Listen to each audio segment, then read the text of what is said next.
আৰু এখন গাড়ী ল'ম বুলি ভাবি আছোঁ। গাড়ীখন ল'লে তাৰ পিছতে চাব 50,000 টকাৰ কম্বল মই দুখীয়া মানুহক ৰাস্তাই ঘাটে যিসকল শুই থাকে, যিসকলে খাব পৰা নাই তেওঁলোকক দিম আৰু ভিডিঅ' বনাই দিম। মই এয়া চেলেঞ্জ মাৰিছোঁ। কৈছোঁ নহয়, জাহিদে যেতিয়া পইচা পাব তেতিয়া প্ৰমাণ সহকাৰে ভিডিঅ' বনাব। আৰু জাহিদে গৰীবৰ নামত ভিডিঅ' বনাই পিনে এই গাড়ীখন ল'লে। তবা তবা তবা ভাই, ক্ষমা বিচাৰিছোঁ, মা কছম, আল্লাহৰ কছম, এনেকুৱা কথা কেতিয়াও নক'ব।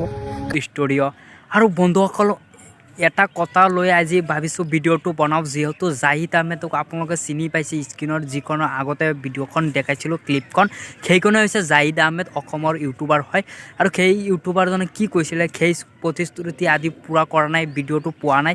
যিহেতু জাহিদ আহমেদে গম পায় যে এইটো ভিডিঅ'টো মই কৰিবলগীয়া আছিলে, যিহেতু জাহিদ আহমেদে যিখন কথা কৈছিলে সেইখন কথা আজি পূৰণ কৰিব পৰা নাই। জাহিদ আহমেদে যিখন তেওঁ কৈছিলে যে মই এটা গাড়ী ল'লে ফেচবুক বা ইউটিউবৰ পৰা তেতিয়া মই 50,000 টকা গৰীবক কম্বল ব্লেংকেট কিনি দিম বুলি কৈছিল, সেই প্ৰতিশ্ৰুতি কৈছিলে। কিন্তু আজি প্ৰতিশ্ৰুতিটো তেওঁ পূৰা কৰিব পৰা নাই, যিহেতু তেওঁ এই কাৰণে ভিডিঅ'টো বনাইছিলোঁ। আৰু যিহেতু এই জাহিদ আহমেদ বহুতো কষ্টৰ মেহনতৰ ফলত আজি ইউটিউবৰ স্বত্বাধিকাৰ হ'ব পাৰিছে। যিহেতু জাহিদ আহমেদ অতি কম সময়ৰ ভিতৰত ইমান জনপ্ৰিয় হৈ পৰিছে।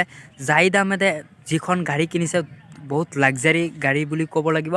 আৰু তেওঁৰ কেইটামান ভইচ শুনাবলৈ চেষ্টা কৰোঁ। আৰু তেওঁ জাহিদে গৰীবৰ নামত ভিডিঅ' বনাই পিনে এই গাড়ীখন ল'লে। তবা তবা তবা ভাই, ক্ষমা বিচাৰিছোঁ, মা কছম, আল্লাহৰ কছম, এনেকুৱা কথা কেতিয়াও নক'ব। জাহিদ, তোমাৰ মাতবোৰ শুনিবলৈ হিজৰাৰ দৰে। জাহিদ, তোমাৰ মাতবোৰ ভাল নালাগে। জাহিদ, তুমি তোমাৰ ভইচ চেঞ্জ কৰা। তুমি ফকতীয়া। তুমি তোমাৰ ইউটিউব আৰু ফেচবুকৰ বাহিৰে কোনোবাই কিবা কিবি কৈ থাকে, হিজৰাই এনেকুৱা বেলেগ বেলেগ ধৰণৰ কপটীয়া মাত, তোমাৰ ভইচ চেঞ্জ কৰা।